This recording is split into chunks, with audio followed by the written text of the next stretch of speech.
What's up, guys? Alright, this is a video that I think is helpful for you guys. It's a situation you probably come across. It's particularly important to me. I think probably to you as well. So, yeah, here's the situation. Ever been almost like a passive observer in a situation where you're like what's going on? And okay, here's one that happened in the past. Old housemate has a dog, pit bull mix or full pit bull, just moved in. The housemate was friends with all his other housemates and whatnot. And yeah, I just farted. It kind of distracted me right now. I'm about to get stuck in my car with this stinky scent while I'm making a video. But I'm not going to stop and let my flow because I care about you guys. Yeah. Whew, man. Okay. Where was I? So yeah, anyways, he was kind of rough with his dog, a little too rough sometimes. I remember I had just moved into the place, wasn't really my place yet, and you know, I was kind of like, well, I mean, it's not my dog either, it's his dog. So I kind of felt a little unsure if I should jump in there and be like, hey, you know, stand up for my values and be like, this is a dog with feelings, you treat it a little better, you know. It's not my dog though. Just kind of like, if it's parents, if you have a kid, you know, you're not less likely to tell your friend how to tame his kid or whatever. You know, people say how to raise your kid. So anyways, I was at work. It was one of my first shifts. I was shadowing at a restaurant I was at. And while I was in there, this is like within the first hour, I was following a server around. I'm a server, and I was shadowing her because she was training me. That's what you call it, shadow. Like, I'm basically her shadow and just watch her do everything. So, she's cute as a little girl. It's just so funny, like, little spunky, like, nah, you know. But anyways, this cool, you know, Mexican busser guy, you know, little guy, spiked hair, whatever. Yeah, and this little blonde girl with a bow in her hair, just cliche, like, cute and spunky. But anyways, they're, like, messing around, and she's, like, saying something, and then he says, like, you know, like, shut the fuck up, bitch, I'll fuck you up, you know? And the way he said it, like, to me, it came across, I was like, what? It's like, are they just jiving? And it's like, boom, I was put in that situation that I was describing before with a dog, where you're, like, unsure, you're the new person in the situation, and you don't know what's going on necessarily. I don't know the context. To me, it just seems like he's being, like, a aggressive, you know, dominant douche, you know? But I don't know their relationship, you know? And so my perception obviously changed, and the way I was looking at it was like, oh, he kind of affected her. She seemed like a little bit bummed, and maybe she was. Maybe she's like, oh, now Tyler feels he doesn't need to respect me, or like, you know, who knows what she was thinking. Either way, it seemed like it bummed her out. But I will say that it's possible that that's just what they do. They just joke, and my perception just happened to see it that way, because we're always making assumptions, and when we have assumptions or ideas or stories in our head about what the situation is, it's influencing our perception. It's kind of hard to see the exact story or the exact details of reality. So that was my perception. I was like a little unsure about that, and then, you know, she seemed to forget about it, and then they were jiving the rest of the shift. You know, he would like throw a little sausage thing at her. She would throw it back, and they'd kind of like, you know, they'd jive and mess around and joke. She would mess with him a little bit too. But yeah, so like later on, well, at the time actually, I kind of wanted to be like, hey, you know, this, don't talk to her that way. Like, this is a human being, but you know, whatever. That's like one part of me. Another is like wants to be like, oh, well, they're just joking, or okay, this isn't your place. Whatever. There's so many different perspectives. It wants me to act a certain way. When I say act, I mean take a particular action. So I thought about that, and it returned me to an experience that I learned that was super helpful for me. I mean, the fact that I remembered it affected how I acted and was the entire rest of my shift, which was awesome. So, if you guys are with me right now, I'm going to connect these stories. I speak a little different maybe than a normal person, but this is connecting, and this is coming to an important point. So, the situation that it reminded me of was when I was valet parking one time, and I was pulling into the garage. It was a big event, a bunch of guys, you know, who didn't even work there, at the location I was at for valet parking. And one of my new coworkers, who's pretty new, and I had been there a good while, he was like, I don't know, a couple months, and you know, a couple times basically we didn't hit off like super well. Like I would just give him recommendations on how to give good service because I'd been there a while and he was new, and he kind of took it a bad way. You know, maybe I didn't say it the best way. Who knows? Probably a combination of both. And then another time we're sprinting and I fucking pwned his ass, bitch. But yeah, we raced and I beat him, and I think he had a lot of pride in his physical abilities. And, you know, he did CrossFit a lot, and you know, I just dominated him. So yeah, that's another thing to be aware of, and I'll talk about that in another video. But on the ego, because he had a lot of pride invested in that, the more identity we invest in something, the more reactive it is to what we're investing it in. So if I invest a lot of my sense of pride and happiness in my face, and like, oh, I have a beautiful face, you know, if I were to do that, if I get a pimple on my face, what do you think my sense of happiness will do? You know, it'll go down, it'll react. So it's interesting where we invest our sense of self / where we invest our source of happiness in. The more stable of source, or unstable, for example, you know, my face for puberty, you know, that'd be a pretty unstable source. Or how others act towards me, that's a very unstable source. I would not recommend it, and we all do it. I do it sometimes too, but it's not a stable source of happiness. So, anyways, with my house, with my valet parker, I was pulling in the garage. He didn't jive with me well, and I was pulling in, and in front of everyone, he was like, he was in his car, and I was pulling in, and he's like, "Move it, faggot!"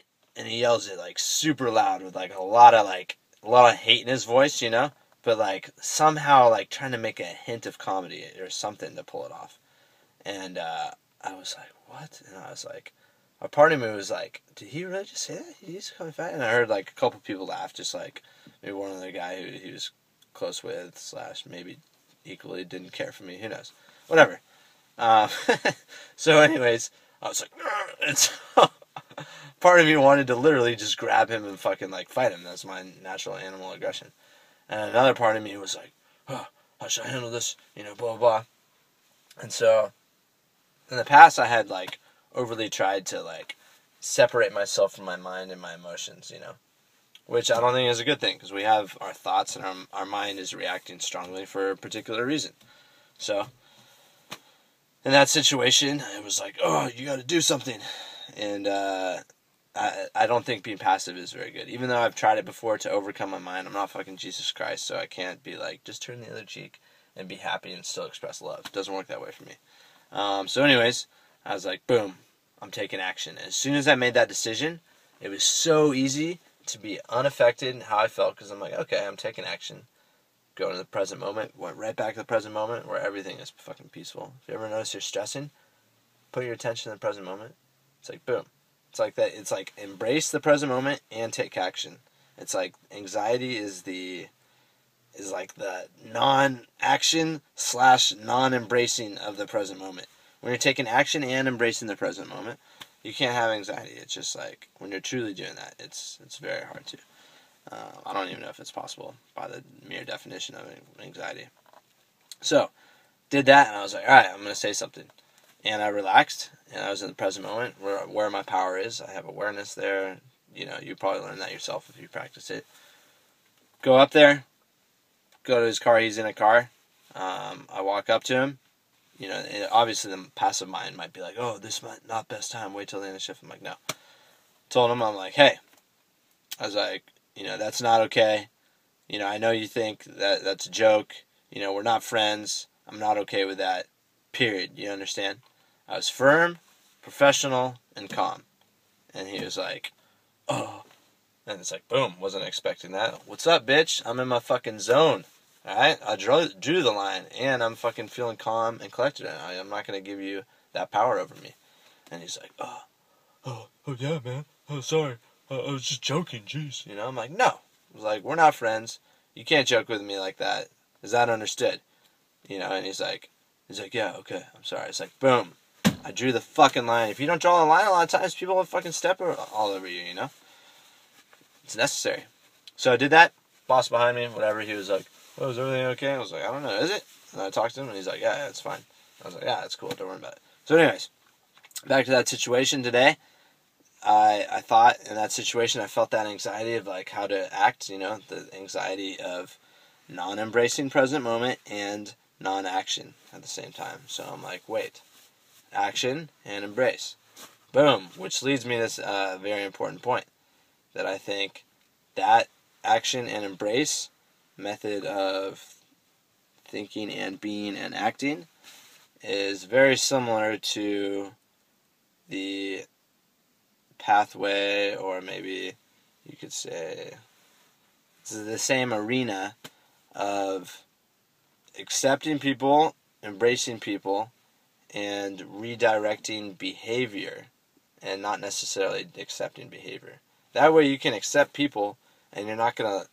Not accepting people is basically you're just walking around with all these, like, reactions. If you're not accepting the person, it's like, there's a closed offness to it. It's like, dude, and then you're giving your power away. You're giving them the feeling of not accepting them, which doesn't feel good, So anyways, had that perception of that, and I was like, all right, simple.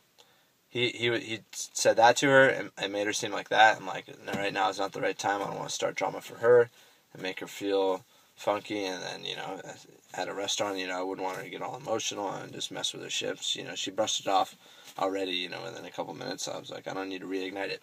So I knew I was going to say something, though. That way I took the action, and I embraced the present moment, because I was in line with my values, because that's what I think a lot of our happiness comes from, and our sense of stability is when we align our values with our actions. So if I value standing up, being a good person, working out, whatever, is when I'm aligning my life around those actions, if I'm acting through those values, it's very, very hard to have negative feelings like, oh, what if this person cares about me, or like, I wonder if this is going to happen, like, it's like, I'm acting my values, I'm doing the best I can, I don't need to care what other people think about me, because I don't think that's part of anyone's values, it's part of the weak ego values, and I'll talk about that later, and I'm sure you have an idea of what that is. So anyways, decided, that's what I'm going to do. I'm going to talk to him afterwards, it's cool, and because I want to fucking be in my zone, and I want to be aware, I just kept, and powerful, because as soon as I start reacting to his negativity, that's, in a way, is him having power over me. Like, just by the very, very logistical sense of it, he's acting a certain way, and I have a certain reaction to it that's unfavorable, that I'm not choosing to have, necessarily, and, like, feeling shitty anytime I see him, and be like, oh, he's just trying to do this. It's like, boom, as soon as I do that, I'm reacting to him, he's got the power. Don't want to do that. I want to fucking be in my own zone, my own power.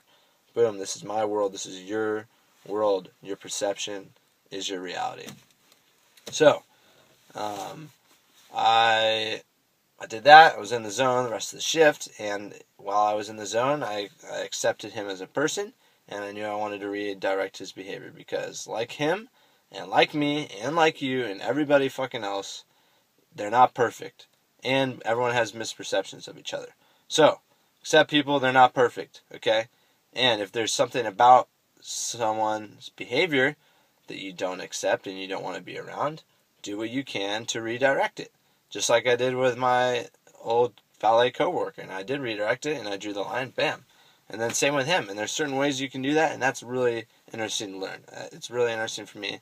I've been listening to How to Win Friends and Influence People. The title of it, probably something in your mind activated. What the fuck was this douche doing reading a book like that? Yeah, it's a weird title.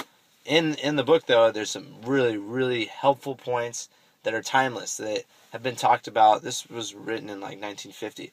It's been talked about in the 80s, the 70s, the 90s. Like, it's huge. It's a truth. There's a psychology behind it, which is called, like, I think they call it positive programming. Tony Robbins calls it, and NLP, they have a word for it, and like pickup and whatnot, they have another word for it, of like, basically the power is, instead of criticizing people, see the best in them, and say something that you want them to improve on instead of criticizing. So for this, towards the end of the shift, I was like, this is what I said to him. I was like, hey, I was like, Eddie, and the rest of the shift I was driving. I was being chill. I was accepting him as a person. And before he left, part of the mind, obviously, like, always will be like, oh, this isn't the best time. It's like, dude, there's never a perfect moment, Take the action in the necessary moments. Or the available moments. And somewhat appropriate, I guess you could say. So, I was like, hey, Eddie, hey, what's up, man? And it's just only me and one other girl. I was like, hey, I approached it friendly, too. That's important. You want to keep people open. If I fucking was, like, approach it all, like, aggressively, it's like, dude, naturally, he's going to be, like, closed off to that, So I approached it in a nice way. I was like, hey, Eddie. I was like, hey, man, I wanted to tell you, like, thought of this earlier. I was like, when you said to Ashley, shut the fuck up, blah, blah, blah. Fuck you up, bitch, something along those lines. It seemed like it made her kind of like a little bit sad, like a little bit. And he was doing the typical response I expected, because they were joking in a way. And he was like, oh, I was just joking with her. We joke around and play a lot. And who knows, maybe I was totally off with my perception, but it seemed like it affected her, because he was a little too rough with it. I was like, I just thought I should tell you. I was like, because I know you're a nice guy. Like, bam, I patted him on the back and I winked, I was like, I know you're a nice guy and you wouldn't want to make her feel bad. This is just something I thought I noticed, And he's like, yeah, blah, blah, blah. And, I was just joking. I was like, yeah, I know you were. So I know you're joking. Just girls are kind of sensitive sometimes. So it's like, bam. It worked out great, and I was like, yeah, I'm down to play soccer sometime too. And it's like, dude, he might be a fucking, he might be a really nice guy, and just maybe he just doesn't really know that well how to joke with girls. Maybe he just treats them like they're guys. Maybe he didn't grow up with a mom. Who knows? I don't know his story. So yeah, the way I approach it, you got to understand that you don't understand, and all you can really do is accept the person for who they are. I hope you can do that with yourself. I hope I can do that with you if I ever meet you one day, or if I have. Probably not, but who knows. Just doing that is really good. It's based, not good in like the judgmental way, but it's based in reality that people have a crazy background that you don't even understand.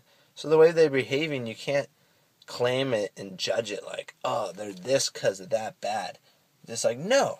They're not. It's like, you don't fucking know how they're judged. Maybe he's never had any female figure in his life, And maybe I've totally misperception. Either way, I was acting in line with my values and expressing love, and that's just going to create more love in my work environment, and I'm not giving my power away. So, hope that makes sense for you. I tied it all together. Hope that's clear. Come across those situations, don't know how to act. Well, wait. I've got my values to take action from, and I can embrace the present moment all at the same time. Part of embracing the present moment is embracing people and taking action to redirect behavior that is necessary environment that I want to live in, that I want others to live in. Boom. All that, and it fits in a nice, basic, just flowing, that's awesome reality around yourself, This is what I call the theory of reflection. What you're putting out in the world, you're creating your reality around you, So that's how you have your friends that you have, what you're putting out. Friends, if you're a really honest person, you're going to have honest friends around, And you establish that in the relationships you have. So, hope this all makes sense in this power that you have to make the reality around you the life you want and have the people you want and all that. So, hope that makes sense. Thanks for watching. If you like this stuff, I have so many videos on it. If you haven't noticed, you can just subscribe. This is my first time ever doing this, pointing down. But yeah, TyShep06, that's me. Yeah, so a bunch of stuff like that. If you're interested, check it out. Alright, see ya.